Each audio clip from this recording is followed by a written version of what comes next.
Eh, Baiklah, sebelumnya saya sudah membahas tentang eh, iuran BPJS Ketenagakerjaan dan iuran BPJS Kesehatan.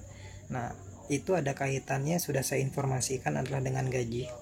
Nah, kita akan menghitung berapa gaji bersih yang diterima karyawan setelah dipotong BPJS Ketenagakerjaan dan BPJS Kesehatan. Nah, ini gaji bersih ini yang sering disebut take home pay. Ini take home pay. Nah, ini ada studi case 1. Ini Bapak Arifin adalah seorang karyawan tetap penerima upah di perusahaan PT Persada dengan jabatan sebagai manajer facility. Nah, adapun upah atau gaji yang diterima Bapak Arifin periode April 2023 ini adalah sebesar 22 juta rupiah. Nah, selain itu Bapak Arifin juga mendapat tunjangan komunikasi sebesar 200.000 rupiah.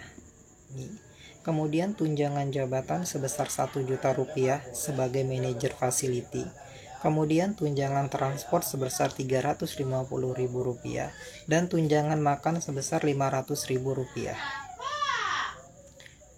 Jadi Pak Arifin ini selain menerima gaji pokok juga menerima tunjangan-tunjangan yang setiap bulannya, seperti informasi yang sudah saya sampaikan tersebut. Nah, selain itu Bapak Arifin juga mendapat tunjangan berupa BPJS ini Ketenagakerjaan dan BPJS Kesehatan yang ditanggung perusahaan dan ditanggung karyawan. Nah, ini nanti ada kaitannya juga dengan take home pay atau total gaji bersih. Nah, ini tidak semuanya BPJS Ketenagakerjaan dan Kesehatan ini ditanggung oleh karyawan, tetapi ada porsinya nanti ditanggung oleh perusahaan juga. Nanti saya jelaskan di bawah. Nah, ada catatan di sini, biaya PPh pasal 21 ini dihitung menggunakan metode net. Metode net ini adalah di mana metode biaya PPh pasal 21 itu dibayarkan oleh perusahaan. Jadi tidak memotong dari total gaji setiap bulannya. Nah, dari informasi di atas, hitunglah gaji yang diterima Pak Arifin setiap bulannya. Nah, ini kita jawab ya pembahasannya.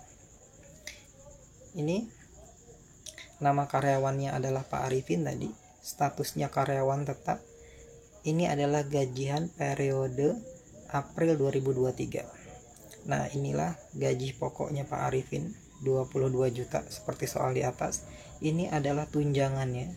Dia dapat tunjangan komunikasi sebesar 200.000 rupiah, jabatan 1 juta rupiah, transport 350.000 rupiah, dan tunjangan makan 500.000 rupiah. Nah, sehingga total tunjangannya itu adalah 2.050.000 rupiah.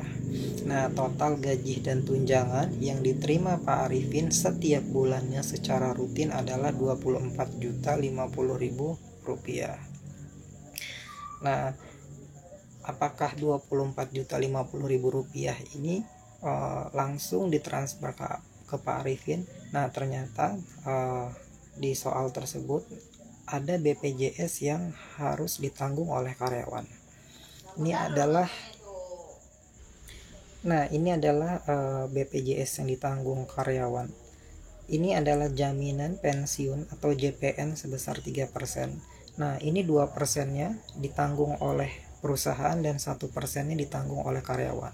Nah, ini juga sudah saya jelaskan di video sebelumnya mengenal iuran BPJS Ketenagakerjaan dan BPJS Kesehatan.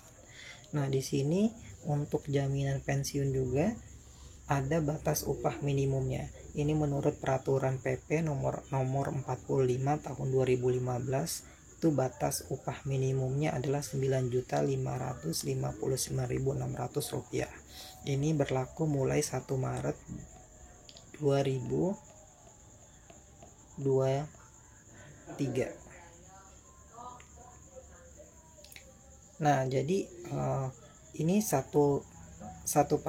ini dikali oleh 9.559.600 sehingga hasilnya mendapat ini. Nah, pertanyaannya kenapa tidak dikali dengan ini total yang 24 juta?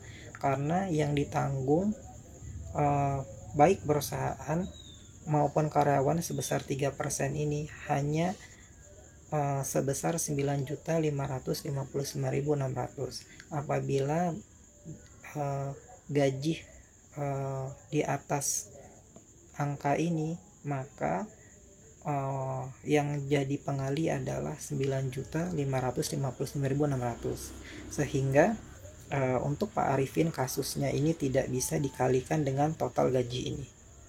Nah, yang dipotong hanya 1% dikali 9 juta ini. Ini sudah ada peraturannya, intinya ada di PP nomor 45 tahun 2015. Jadi kalau teman-teman nanti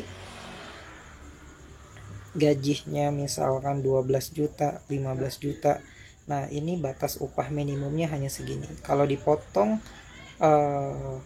misalkan 24 juta dikali 1%, 240 ribuan. Nah itu berarti teman-teman harus mempertanyakannya ke bagian HRD-nya. Nah kemudian ini jaminan hari tua.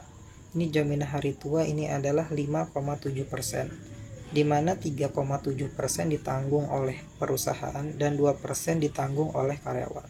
Nah jadi ini 2% dikali dengan 24.050.000 rupiah. Hasilnya adalah 481.000 rupiah.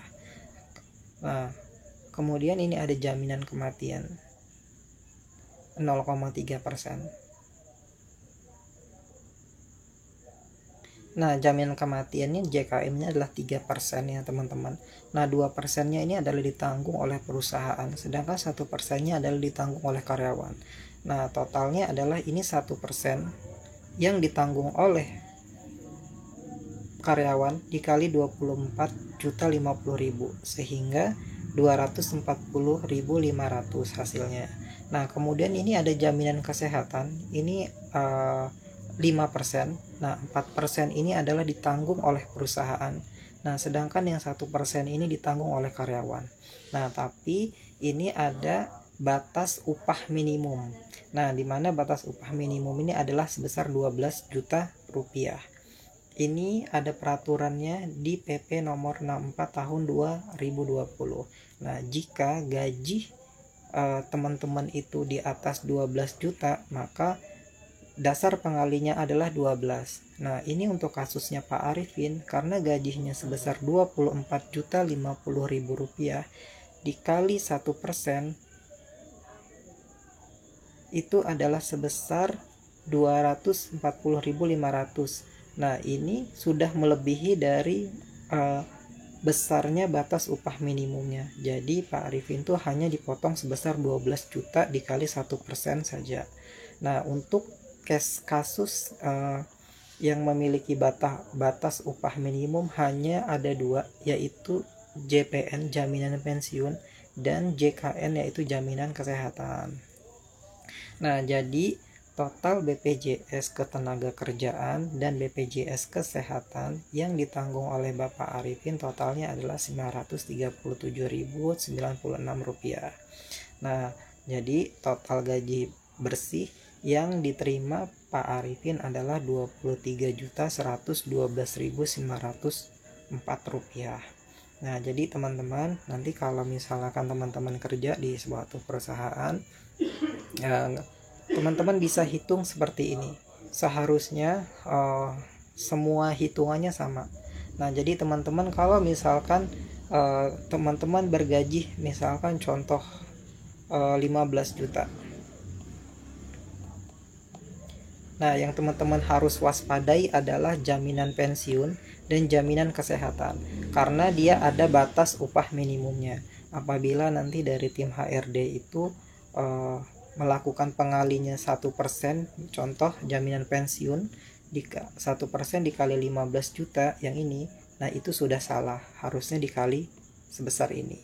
Atau jaminan kesehatannya, kalau misalnya yang ditanggung teman-teman 1% dikali 15 juta itu juga salah, harusnya dikali 12 juta rupiah, karena ada batas upah minimum yang ditetapkan oleh pemerintah.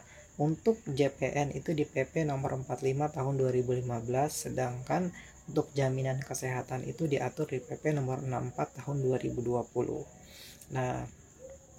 Nah tadi udah diinformasikan PPh pasal 21 ini ditanggung oleh perusahaan. Nah, apabila PPh pasal 21-nya ditanggung oleh karyawan, maka dari total gaji bersih take home pay-nya dari Pak Arifin ini, maka akan dikurangi besarnya biaya PPh pasal 21 bulanan. Nah, saya cukupkan untuk video kali ini mengenai total gaji bersih atau take home pay yang diterima karyawan. Nah, teman-teman bisa mulai menghitung berapa gaji yang teman-teman terima itu sudah benar atau belum. Nah, saya ucapkan terima kasih. Jangan lupa untuk di subscribe, share, and like.